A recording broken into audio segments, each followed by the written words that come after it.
ক্ষমতার মোহে অন্ধ শাসকরা প্রতিবাদের স্বর দমিয়ে রাখতে চেষ্টা করে গেছে বারবার, কিন্তু শেষ পর্যন্ত ইতিহাস দেখিয়েছে এই নির্যাতনই তাদেরকে জনগণ থেকে বিচ্ছিন্ন করেছে ঘৃণার পাত্র, যাদের পতনের কথা আজও পৃথিবী ঘৃণা ভরে স্মরণ করে। চলুন দেখে নেই বিচারের মুখোমুখি হওয়া কয়েকজন রাষ্ট্রপ্রধানের শেষ পরিণতি।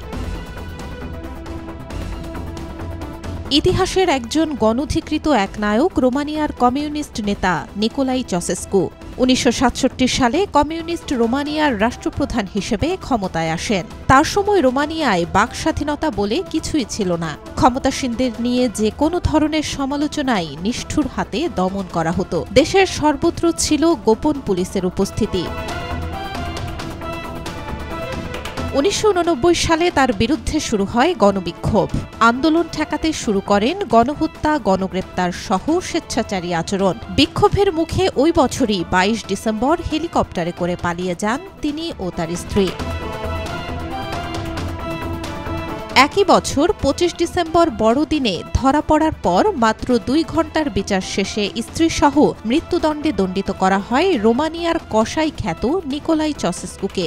এর মধ্য দিয়ে অবসান ঘটে ২ দশকের স্বৈরশাসনের। সাদ্দাম হোসেন।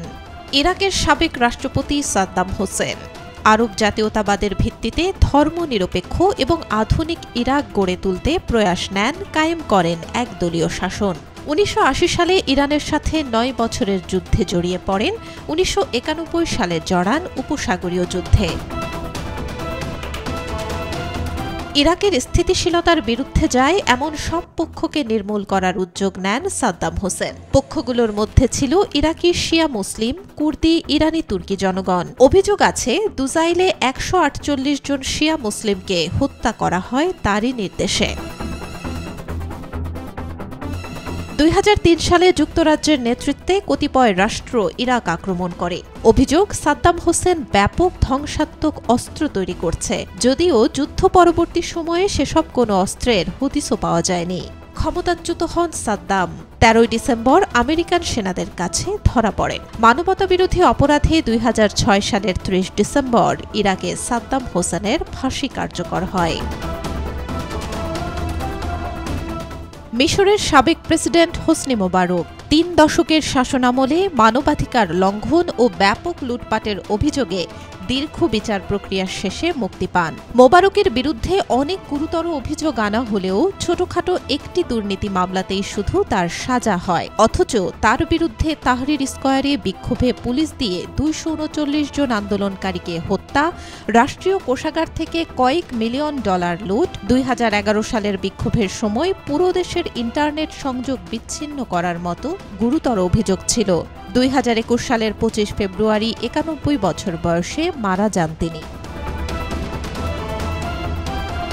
হিসেন হাব্রে। মানবতাবিরোধী অপরাধে উত্তর মধ্য আফ্রিকার দেশ চাদের সাবেক প্রেসিডেন্ট হিসেন হাব্রেকে যাবজ্জীবন কারাদণ্ড দেয় সেনেগালের একটি আদালত। ১৯৮২ থেকে ১৯৯০ সাল পর্যন্ত ক্ষমতায় থাকাকালীন তার বিরুদ্ধে হত্যা এবং ধর্ষণের অভিযোগ প্রমাণিত হয়। ক্ষমতাচ্যুত হয়ে সেনেগালে নির্বাসনে যান হাব্রে।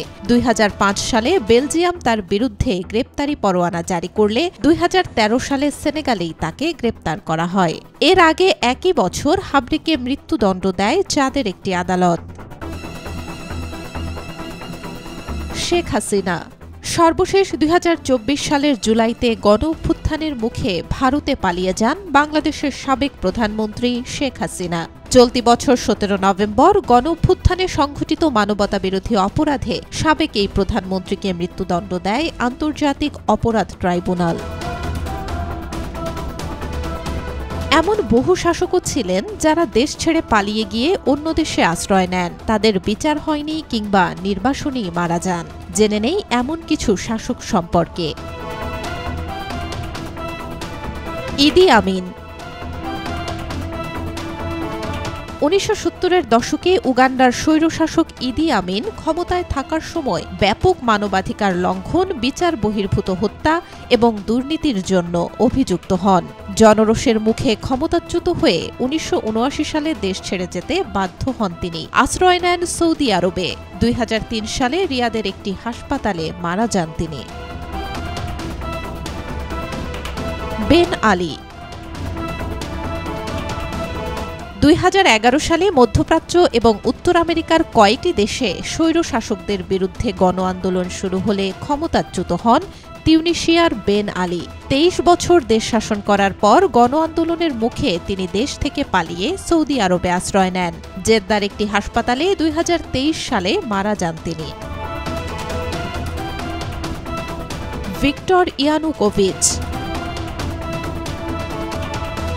ইউক্রেনের সাবেক প্রেসিডেন্ট ভিক্টর ইয়ানুকোভিচ রাশিয়াপন্থী হিসেবে পরিচিত ছিলেন। তার রাশিয়াপন্থী নীতির প্রতিবাদে 2014 সালে তার বিরুদ্ধে ব্যাপক বিক্ষোভ শুরু হয় এবং এক পর্যায়ে বিরোধীরা রাজধানী কিয়েভ দখল করে নেয়। তখন ইউক্রেনের পার্লামেন্ট ইয়ানুকোভিচকে বরখাস্ত করে এবং তিনি রাশিয়ায় পালিয়ে যান। তখন থেকে তিনি রাশিয়াতেই অবস্থান করছেন।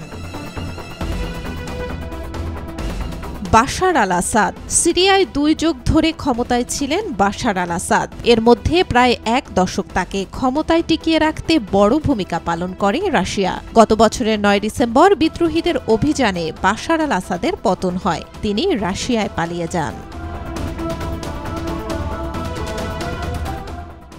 Desk report, B news 24।